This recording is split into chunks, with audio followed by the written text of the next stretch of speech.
তারা কিভাবে খেলছে তারা আসলে নিজেও মনে বলতে পারবে না। বাংলাদেশের ক্ষেত্রে বলা যায় আমাদের target always next Asia cup. Zakir ক্যাপ্টেন্সিটা বরাবরই ভালো ছিল না। জাকির টোটালি তো নিজেই আপনার একাদশে থাকার যোগ্যতা রাখে নাই। এতটা দায়িত্ব জ্ঞানহীন খেলা আমরা কখনো দেখি নাই।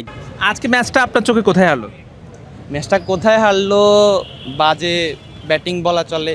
এরপর যারা এই যে খেলছে তাদের মনে করেন পারফরমেন্স, এটা দুষ্কর বিষয় যে তারা কিভাবে খেলছে তারা আসলে নিজেও মনে বলতে পারবে না। মানে আসে যায় তাদের এই অবস্থা দেখে আসলেই দুঃখজনক বিষয়টা।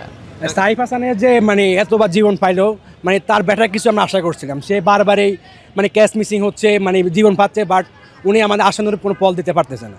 ওইখানে অন্য কোনো প্লেয়ার হইলে আমরা আরও ভালো কিছু পেতাম। আর বাংলাদেশের ক্ষেত্রে বলা যায় আমাদের target always next Asia cup. Next বলতে কোনো সাল নেই ভাই, আমরা অলওয়েজ নেক্সট ভাই। ম্যাচটা জেতা উচিত ছিল কিনা? ভাই অবশ্যই জেতা উচিত ছিল। আমরা বরাবরে আমরা বাংলাদেশের একটা কি বলে বেহায়া বলে না, ওই রকম ফ্যান। প্রত্যেকবারই বলি ম্যাচ দেখবো না, দেন আবার দিন শেষে টিএসসিতে আসি, খেলা দেখি, উপভোগ করি।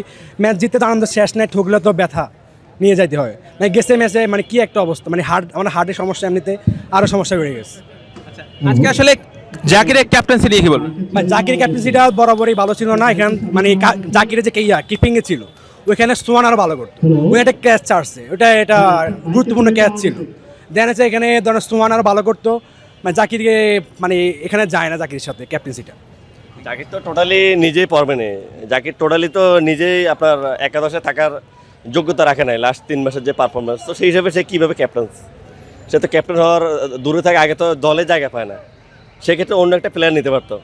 আপনি জাকিরের জায়গায় যদি ক্যাপ্টেন লিটন কিংবা সোহান হতো, ম্যাচটার ফলাফল ভিন্ন হতে পারতো কিনা? ম্যাচের ফলাফল ভিন্ন হতো কিন্তু সেটা তো আর বলা মুশকিল। হয়তো আপনার ভালো কিছু হতে পারতো, কারণ জাকির তো আজকে ভালো করতে পারেনি। রান আউট হোক যেভাবে হোক ভালো করতে পারেনি, কিপিংও ভালো করতে পারেনি।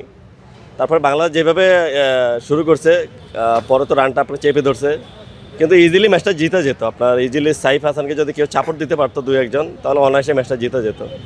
আর সাইফের কথা কি বলবো, যে 4-5টা জীবন পেয়েছে। এখানে অন্য কোনো প্লেয়ার থাকলে বা অন্য কোনো কান্ট্রির প্লেয়ার থাকলে অনায়াসে ম্যাচটা বের করে নিয়ে আসতে পারতো একাই, কারণ সে অনেক সুযোগ পেয়েছে, কিন্তু সেটা কাজে লাগাতে পারেনি।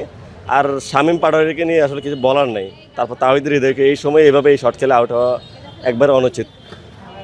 আসলে বরাবরই হতাশ করে। আমরা অনেক আশা নিয়ে আসছিলাম আজকে ইজিলি ম্যাচটা জিতে যেত, অনেক আশা করে আসছিলাম হয়তো ফাইনাল খেলতে পারবো আজকে ম্যাচটা জিতে, কিন্তু সেটা হলো না। এখন তো মনে হচ্ছে যে পাকিস্তানের সাথেও পারবে কিনা বুঝে উঠতে পারতেছি না, কারণ আপনার শাহিন আফ্রিদি, তারপরে হলো আপনার হারিস রফ যদি ভালো বল করে বাংলাদেশে হয়তো দাঁড়াতে পারবে না, যে ব্যাটিং লাইনার দেখতেছি। আজকে কি আসলে ম্যাচটা ক্যাপ্টেন্সির কারণে হেরেছে কিনা আপনার মতে?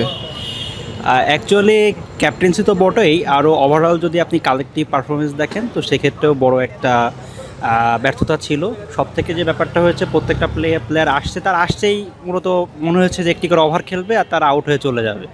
তো এতটা দায়িত্ব জ্ঞানহীন খেলা, এতটা আমরা কখনো দেখি নাই যে ক্রিকেট তো দায়িত্ব নিয়ে খেলবে। তারা এশিয়া মতো একটা ওয়ার্ল্ড কাপ একটা কাপে তারা খেলতে আসছে, বিশ্বমানের একটা কাপে। তো সেখানে এসে তারা তাদের যে পারফরমেন্স হোক, তারা তাদের বুদ্ধিমত্তা হোক, স্ট্র্যাটেজি হোক, কোনোটাই দেখাইতে পারে। মূলত যদি বলি, একটা প্লেয়ার হিসেবে তারা তাদের নার্ভটাও ধরে রাখতে পারে নাই যে একটু খেলবে বা একটা প্লেয়ার খেলতেছে তার সাথে একটু কিছু রান অ্যাড করবে, এতটুকু তারা পারে নাই বা এতটুকু ধৈর্য তাদের মধ্যে ছিল না। তো আসলে আমরা জানি না যে আসলে আমরা জাতি হিসেবে খুবই দুর্ভাগ্যজনক একটা অবস্থায় আছি। আমরা জানি না আমরা কবে একটা ভালো ক্রিকেট টিম পাবো, তবে আমরা প্রত্যাশায় আছি দর্শক হিসেবে যে আশা করি টুডে অর টুমরো বাংলাদেশ দল ঘুরে দাঁড়াবে সমস্ত ব্যর্থতাকে ওভারকাম করে, আর আমরা সেটার অপেক্ষায় আছি। ইনশাল্লাহ ভালো কিছু হবে।